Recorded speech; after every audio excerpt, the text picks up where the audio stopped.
I would like to start this introduction lecture with a Pei Lin artistic experimental biomedia work, Biophilia, which is created in 2018, just before the outbreak of the coronavirus epidemic. So, what is this artistic project about? Biophilia is a cookbook written for the 22nd century human creatures, which throughout a sort of series of anticipation gestures tackles the possibilities of the positive incorporation and usage of viruses into our daily life. And in Lin's words, the cookbook is written to show the non-biased relationship human beings can have with viruses.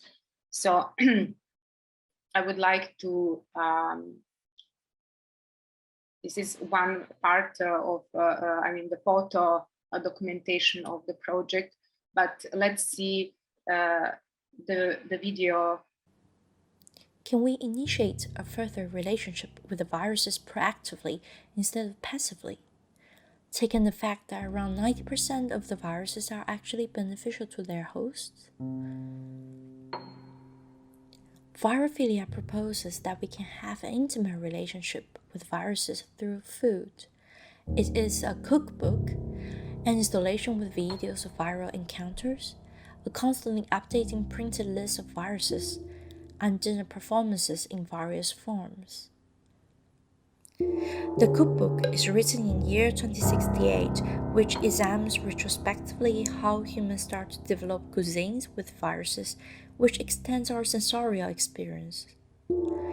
It consists of 5 different categories of recipes. Chapter 1: Simulating the viral experiences, food that mimic the sickness. Chapter 2: Viral fermentation, animals or plants whose texture are changed by viruses. Chapter 3: Viruses as active ingredients, using viruses like peppers and chilies. Chapter 4: Dynamic cuisine, controlling the taste and texture on the table using viruses with a temporal change. Chapter 5: Ecosystem cuisine, where everyone in the food chain enjoys a dinner together. There are 3 soundless videos demonstrating the moment of dining encounters between human and viruses.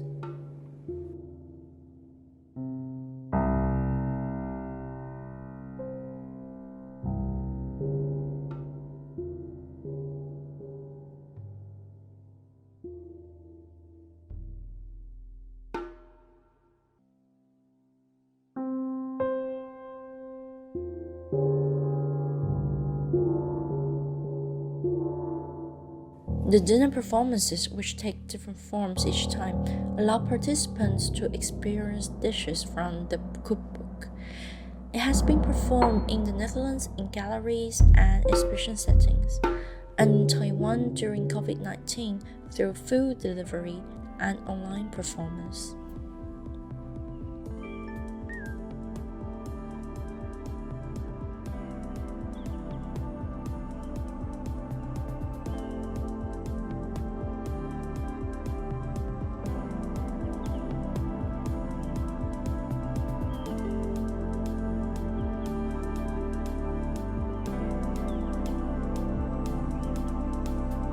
Between what is said and what's unsaid.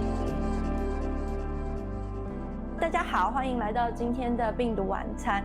那今天的病毒晚餐是由2210年的地球居民政府跟2020年的 C-Lab 共同举办的。那我是今天的主持人，我是地球居民政府的中介者林佩颖。今天很高兴跟大家在空中相见。第一道菜，我暂且称它为独一无二美乃滋。那为什么叫这个奇怪的名称呢？我们晚一点会知道。那请你把它拿到你的面前，然后打开培养皿的盖子，然后呢，把针筒拿在手上，请大家眼睛闭起来，想象着这些流感病毒正快乐的在美乃滋里面漂浮着，把它对准面包，慢慢的挤到面包上面。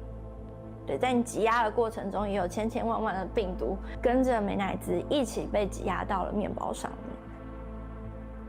拿出你的手，沾一口美乃滋，然后放到你的舌头上舔一舔，吞下去。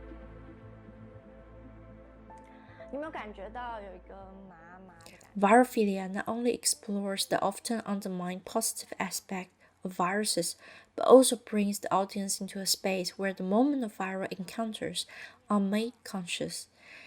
And the pleasure of eating happens during the process of the viruses integrating with our physical body.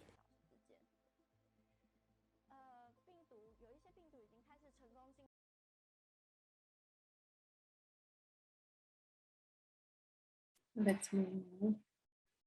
So, as Taiwan artist Lin explains, it was actually in the 17th century when Leeuwenhoek first invented the microscope with a resolution high enough to see bacteria that human beings had the first concrete acknowledgement of their physical existence. So, in line with this, indeed, the whole idea of oculocentrism that Martin Jay, Jonathan Clary, George Didi Huberman researched on so extensively has been always very closely bounded up with the birth of modern sciences and clinical practices in particular.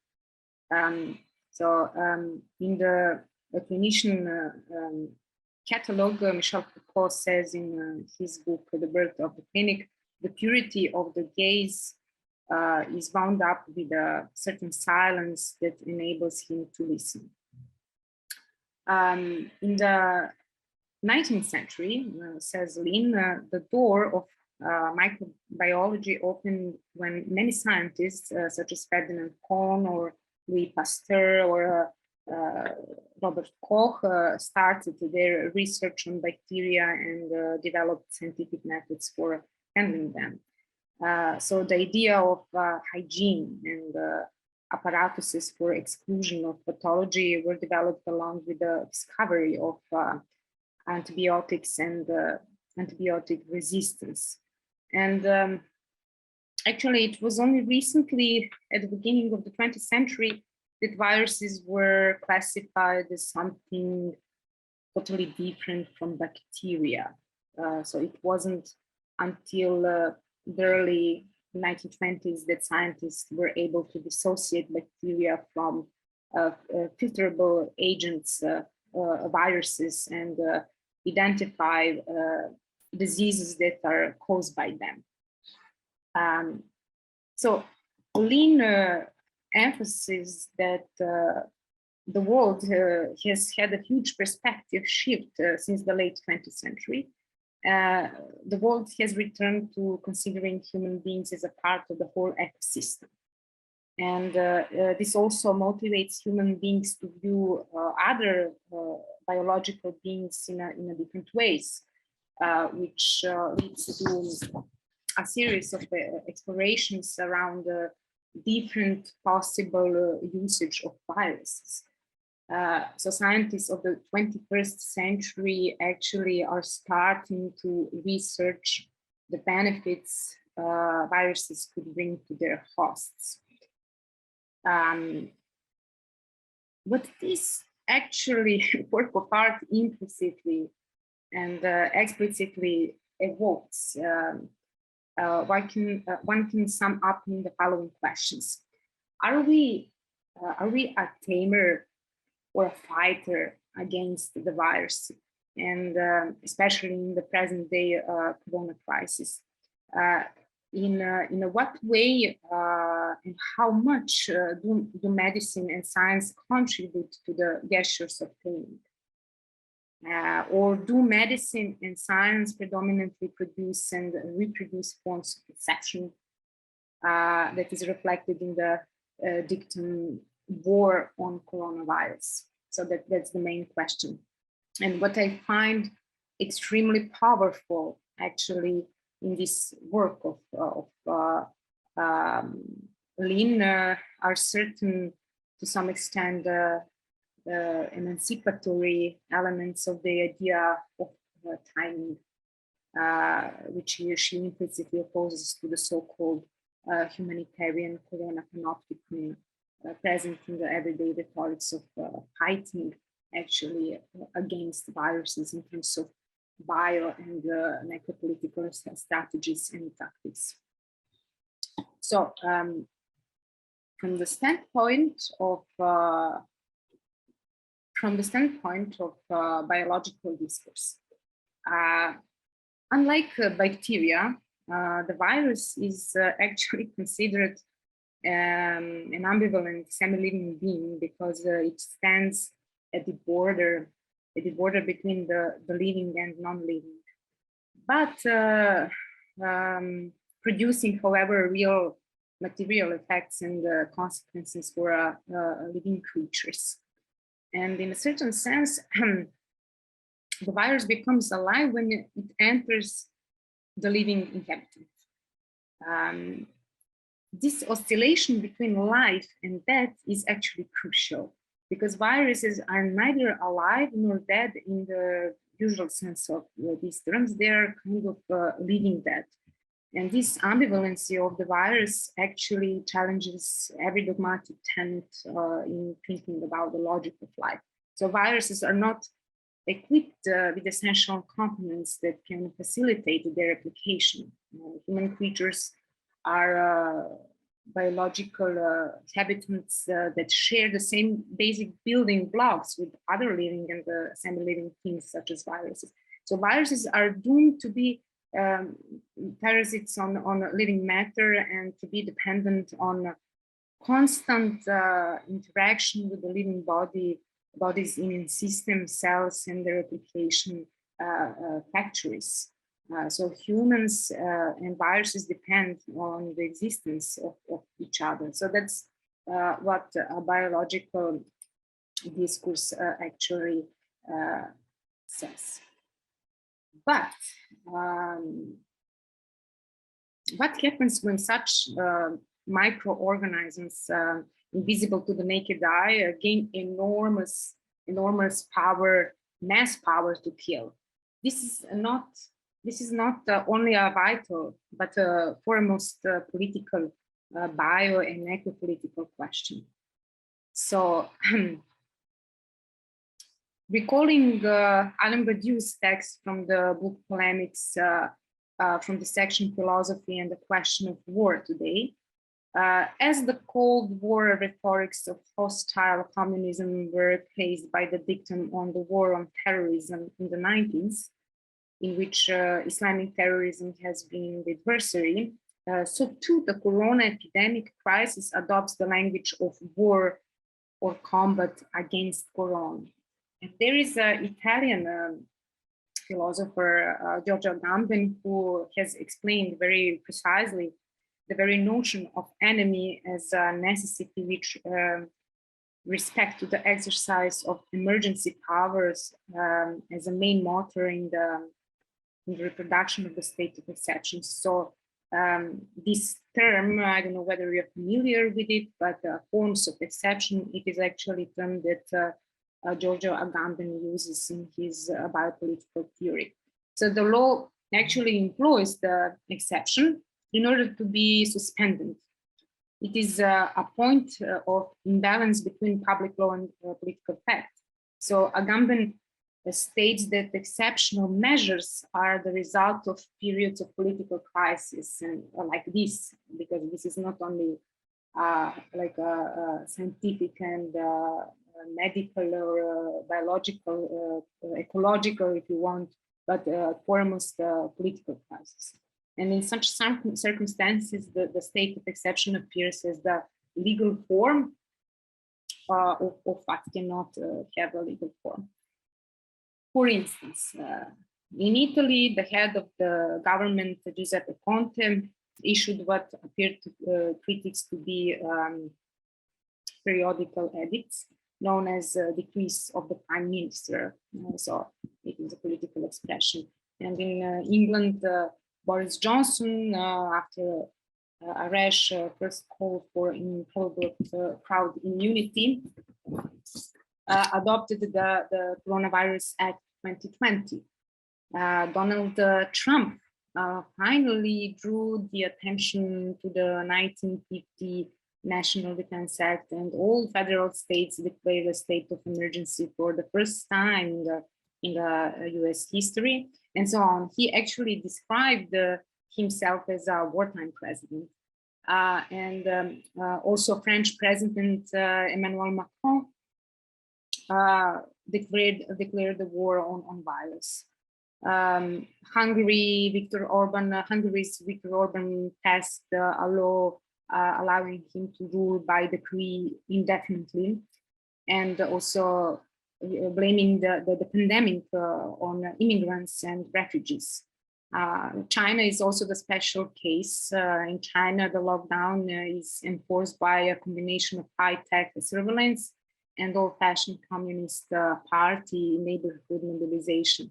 And also we also have some interesting situations in Israel. In Israel, the government is proposing to deploy counter-terrorism tracking technologies designed to follow people believed to be infected by coronavirus. So in line with this, Jeremy Green and Dora Varga posted an extremely important question in the text, how epidemics end.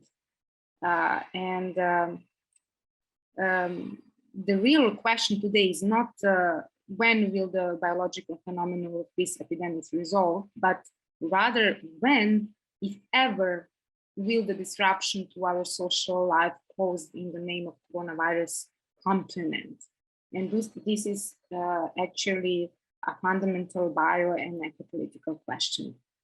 To return to Agamben, Agamben sees actually this epidemic crisis as a symptom of the shift in the form of exception from terrorism that has been exhausted as a cause for exceptional measures to the epidemic that actually offered the ideal pretext for scaling states of exception beyond any limitation in the contemporary global world. So the state of fear is something which dominates the public and private spaces in such a way that it is more ideologically transformed into a kind of authentic need for situations of collective panic. And the epidemic provides once again the ideal pretext for the shift in the forms of exceptions, in the forms of exceptionalism in contemporary democracies.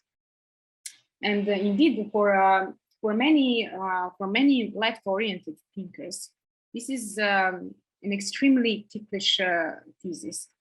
For instance, Slavoj Žižek states that Italians are disposed to sacrifice practically everything: the normal conditions of life, social relationships, work, even friendships, affections, and religious and political convictions to the danger of getting sick. And I would like to comment on this Žižek statement. There will be no, I think that there will be no new normal after the pandemic. We actually, the normality is already here, as it is based on the constant reproduction of enemies, emergencies, and forms of exceptions in the contemporary so-called democratic societies. And this is our normality. And when one speaks about the new, then it is only a question of the form, I would say.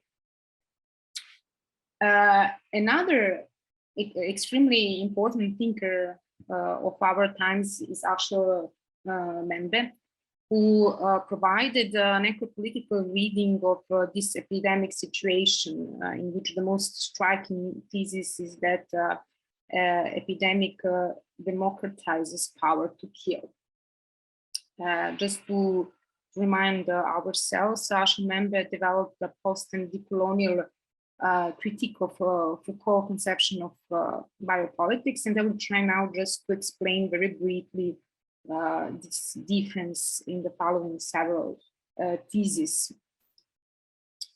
Firstly, biopolitics refers to the processes by which human life at the level of the population emerged as a distinct political problem, primarily in Western societies. And in The Will to Knowledge, actually Foucault writes of power that exerts a positive influence on life, that endeavors to administer, optimize, and multiply it, subjecting it to the precise controls and also comprehensive regulations. So Foucault is speaking here of a power.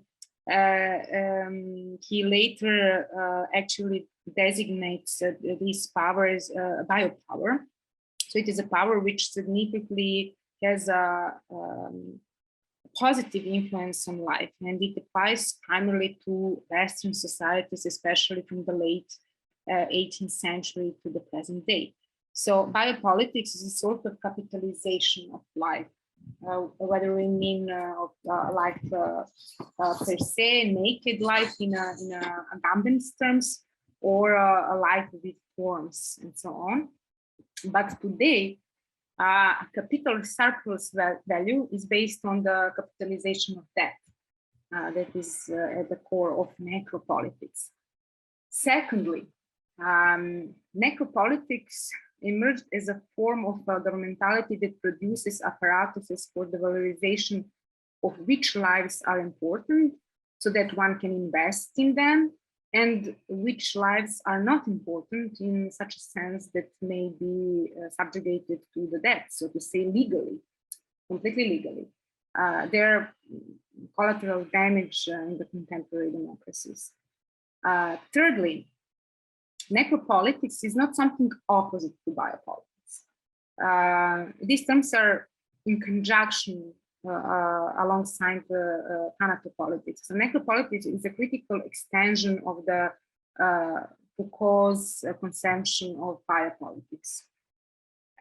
Fourthly, biopolitics works for the first capitalist world primarily, and it operates in accord with the dictum make, live, and let die, while necropolitics states let, live, and make die, which applies to predominantly Eastern European societies and the Third World. And finally, what Foucault could not encompass sufficiently is actually, as you can see, the racial and colonial issue as the condition of the development of Western capitalism. So necropolitical theory tackles technologies of race and power. It is a key concept, not only for understanding of the apparatuses of instrumentalization of life, of human life, but also material destruction of earth and extermination of biocultural systems.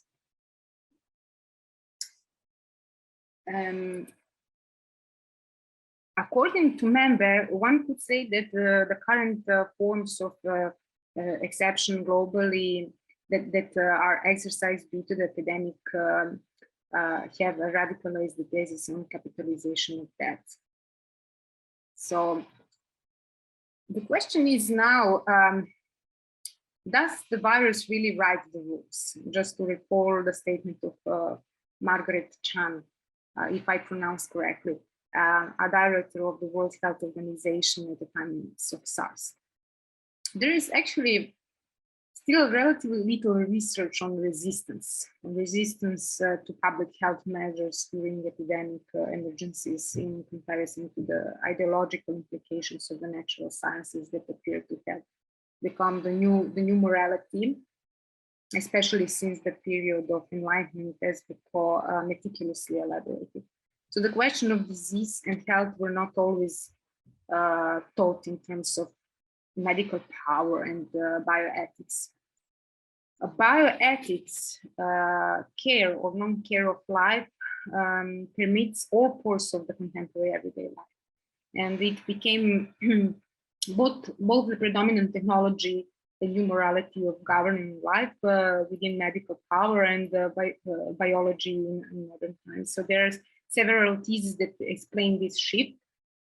Firstly, bioethics appears as an effect of the transformation of life produced by medicine. That's very important.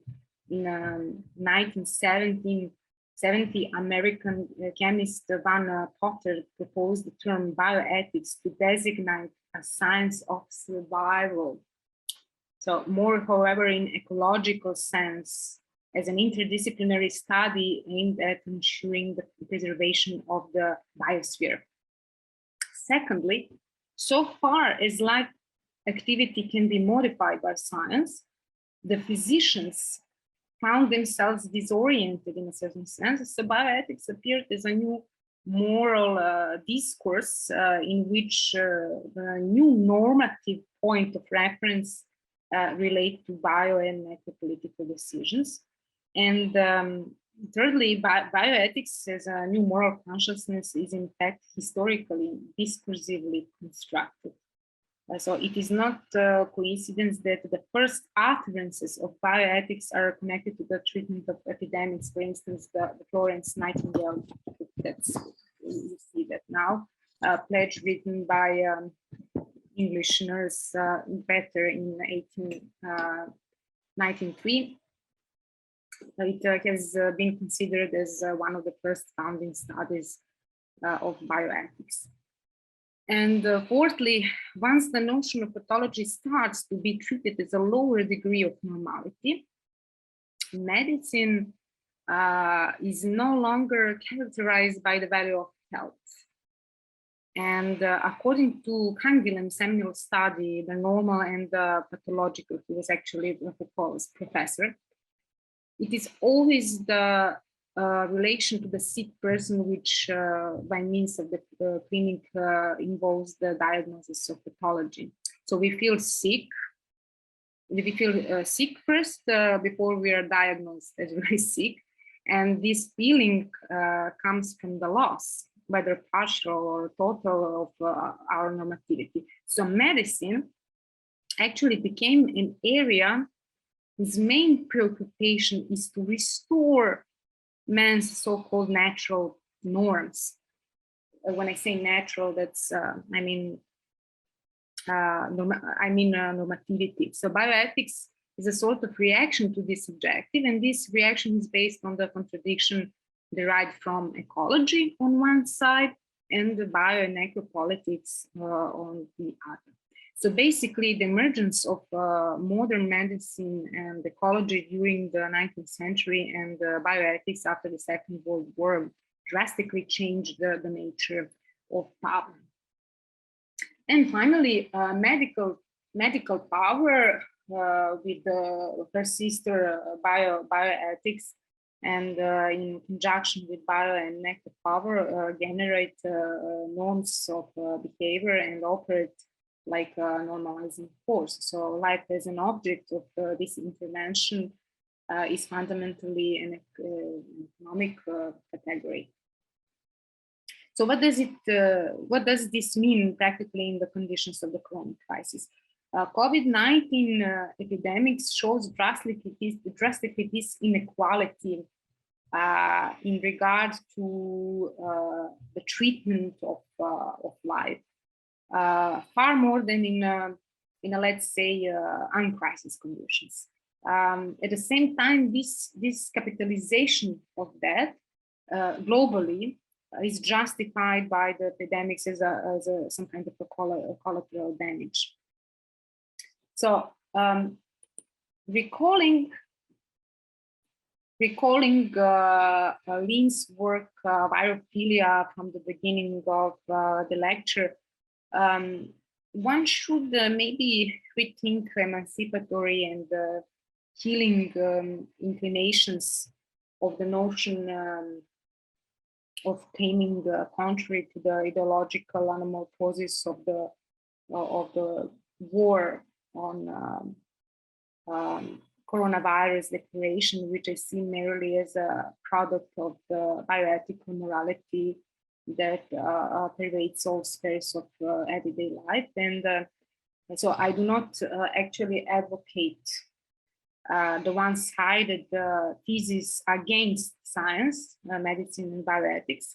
Quite to the contrary, this is just a proposition for the further thinking of the demarcation lines between bioethics as a new morality and its healing or emancipatory political effects. This is a kind of introductory proposition for thinking on the project topic. We will hear more about the very concept of the state of exception and necropolitics related to epidemics throughout the online course. For the time being, I shall say a few words about the project aims and introduce the lecturers and their approaches to the topic very briefly. So in the structural sense, the series of lectures follow the logic of diffusion between theory and art practice. So we have now very diverse group of students in terms of their backgrounds. Some of them are philosophers and theoreticians predominantly, and some, I think, most are artists. So the basic idea of the project is to establish practically transdisciplinary dialogue through our platform apparatus, a forum for discussion in art, science, technology, and politics, which is conceived as a space for both artistic and theoretical interventions. So the idea is not to represent art or theory by this publication. The publication is actually an exhibition performative space. And we have already tested this hypothesis recently in collaboration with French philosopher Jacques Rancière and the international theoretical artistic group PhD in One Night. In the conceptual sense, this series of lectures follow the logic of several, so to say, threats related to the COVID-19 epidemics. Firstly, extension of the forms of exception beyond their limits. Secondly, threats of ecological catastrophe. Thirdly, fear of Islamic refugees. Then fourthly, defense of traditional values against LGBT population. And finally, abuses of medical power. These are like 5 threats related to the COVID-19 epidemic. For instance, in the context of the first threat related to the extension of the forms of exception beyond its limits, Natasha Lušindić will, on Monday, she will explore the interrelations between 3 areas. Firstly, spatio-temporal character of a new state of exception. She will talk more about the theoretical reflections and the presuppositions of state of exception, so as related to the violence of kinematic normativity. Then secondly, Breton's proposition for a positive biopolitics, which is diametrically opposed to Agamben negative variant, and at the end, artistically informed approaches to embodied, extended, and inactive memory that range from Duchamp's and plus dimensions to situationist psychogeography and intermediate matrixing, to planetary sensing that can be employed as a mode of resistance, as she actually seen that. And Adrian Parr lecture will lead us into the topics of earthlings, so urgent today. I mean, the environmental catastrophe, and of which COVID-19 epidemic is one of the effects. So she will tackle the problem of epidemic in the context of apparatuses of instrumentalization of life, the material destruction of earth and extermination of biocultural systems. So her lecture will predominantly address the issues of ecological catastrophe. Marina Gržanić will reflect on the necropolitical conditions of the refugee crisis under the conditions of epidemics. So her lecture will address the threat of the escalation of the fear of Islamic refugees within what is called today border studies. Bobby Benedicto will try to respond on the symptoms of the threat related to defense of traditional conservative values against the LGBT population and the apparatuses that actually operate in favor of such defense, such as those connected with AIDS and in conjunction with the COVID-19 epidemics. It is in some areas of discourse as if refugees and non-heteronormative population are being blamed for the spread of such terrible diseases. And finally, Polona Travnik will address the problem of the instrumental value of the lives of patients in the context of COVID-19 conditions within the last possible threat. So it is abuse of medical power. I was talking, I have been just talking about some parts of it. Travnik will reflect on bioethical considerations related to the preservation of Enlightenment principles reserved for the best interest world. So thank you. This is a kind of introduction to the project. I don't know whether we have time, Milan. I hope that we have 20 minutes or 15 for questions. Any questions related to theory or I mean, related to the maybe some conceptual aspects of the project.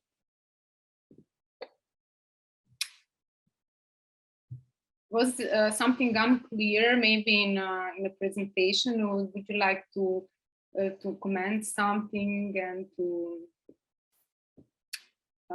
maybe to add something? Maybe I would like to hear maybe your thoughts on the whole topic. I mean, the topic is very ticklish, I would say, today, and we will try through this course to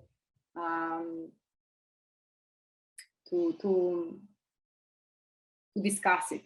We will not give answers or conclusions. We will try just to tackle this ticklish topic in relation to biomedia, bioart, contemporary art in general, contemporary critical theory and art in general. Okay. So do you have some questions or comments? So on Monday is actually first real lecture. This is a kind of introduction in a project. Maybe you have some questions related to the structural aspects or organizational aspects of the project. I will send you the deadlines and also other documents related to the, I mean, a whole plan of the project in terms of expectations. You ought to make some kind of comment, maybe an interview with a lecturer, of your choice, and this could be also some kind of text art or intervention in a public space. Everything that you find that it can be printed in our newspaper, but also as Natasha Lušentić, she asked me whether it's possible to produce video works. Of course, it's easy or exhibition, because we plan actually an exhibition in Belgrade and in Berlin, a kind of discursive exhibition, theoretical installation. So if someone ought to produce video work, it's also easy for presenting, for exhibiting. I mean, it's not sculptural or painting or some kind of object art, which is then, I mean, it's difficult to produce, and we don't have much time, but still also, I mean, in terms of the artistic production, I think it's better if we choose this dematerialist forms of expression. So do you have some questions? I see Noah is here. I remember that yesterday we were talking via emails, and I mean we had hello Noah. So is there something unclear maybe in this topic in terms of notions and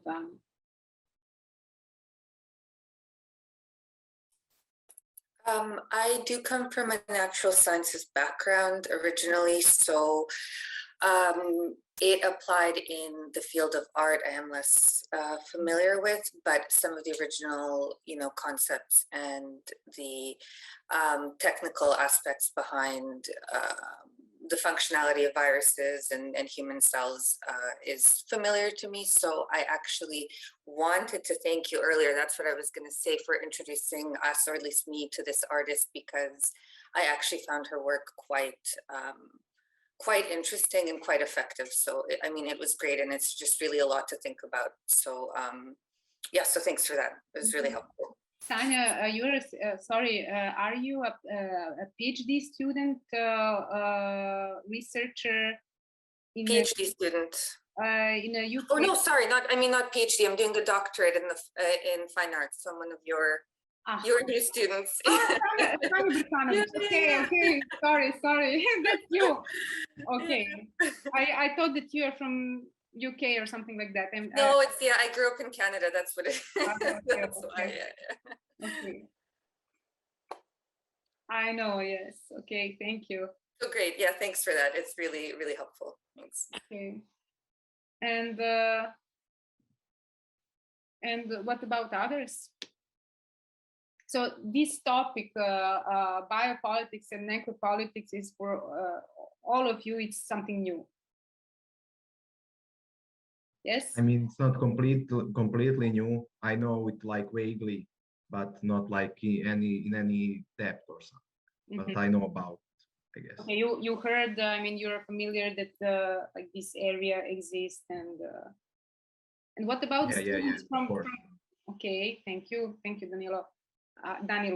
And what about the students from UK and United States that are here?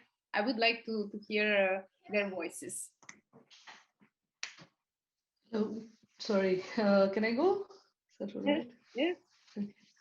Well, so I have been vaguely acquainted with the idea of necropolitics and necropower because I was researching on cultural migration and sort of how that's taken a hit, and especially with the Poland and the Belarus news that's been coming up for a while. So, but what I thought is quite interesting, and in fact, while discussing, I'm still sort of reading a bit into the, especially Agamemnon's thing, his books and his sort of idea on biopolitics. So I think I will probably in a few days be able to catch up a bit more. Okay, thank you very much. Let's just see. Your name, sorry, you said, I mean, your name is... Well, my name is... Okay, because I couldn't hear you. There are some technical problems, I think. sorry, I forgot to introduce myself. My name is Dira. Dira. Okay, thank you so much. What about the others from? So you're a student student of art? Yeah, I'm a student of art. I mean, I was doing my master's at DJCAD, UK. So we just graduated. So actually, you worked with the professor Nataša Lušindić. Yeah. Okay, nice. Thank you, Dira.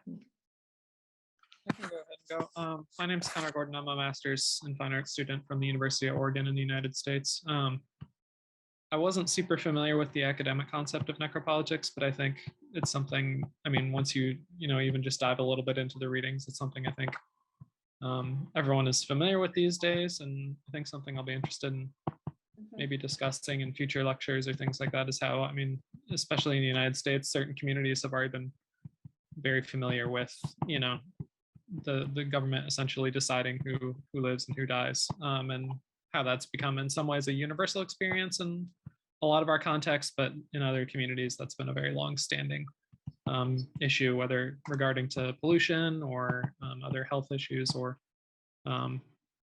policing and things like that. So excited to dig in more.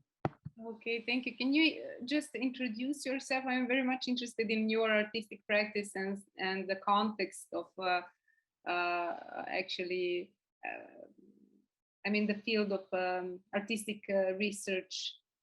What are you dealing with, and currently, I would like to know more. Yeah, so I'm primarily an artist working in photography, and I'm interested in how photography can speak to, I guess, underlying aspects or kind of social aspects, and how certain social trends might manifest themselves physically in a space. So yeah, just trying to explore that. Okay, that sounds very good. Thank you. I can jump in. Okay. My name's Kara, and I'm also an art student at the University of Oregon. I work just generally across media, and sort of am interested in the impacts of dematerialization, which is obviously also a hot topic in times when we're all isolated. And I'm increasingly interested in science and technology studies. I don't have much previous exposure to necropolitics, but I'm trying to grow out my interests, and I'm increasingly interested in science and technology studies and post-colonial theory. So that's what attracted me to this project. And I don't have a lot of super authoritative opinions to give right now, but I look forward to learning more and to sort of seeing how these creative and theoretical conversations mesh.